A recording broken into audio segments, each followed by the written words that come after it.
Alright, this unit here, I'm servicing up here at Marshall Bailey's house. I'm running some more checks on it. We found out the thermostat wire had been torn over, so we wired it back up. We're just making sure.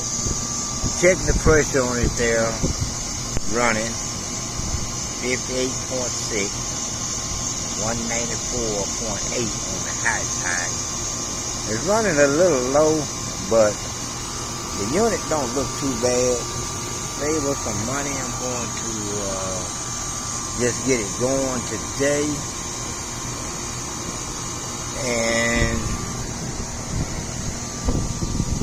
I told her we'll wait till next year to probably do a complete service on this unit if it do okay.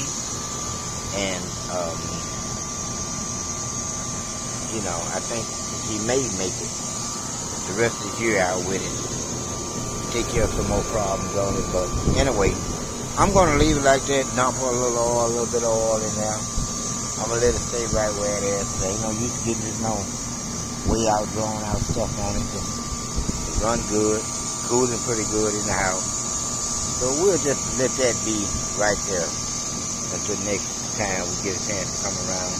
Can't guarantee it won't shoot out tomorrow, but right now what I'm expecting, everything seems to be sounding good. No burnt wires. Voltage look good on it. So we're gonna let it stay like that. So until the next time, it's me a plan. Keep signing off.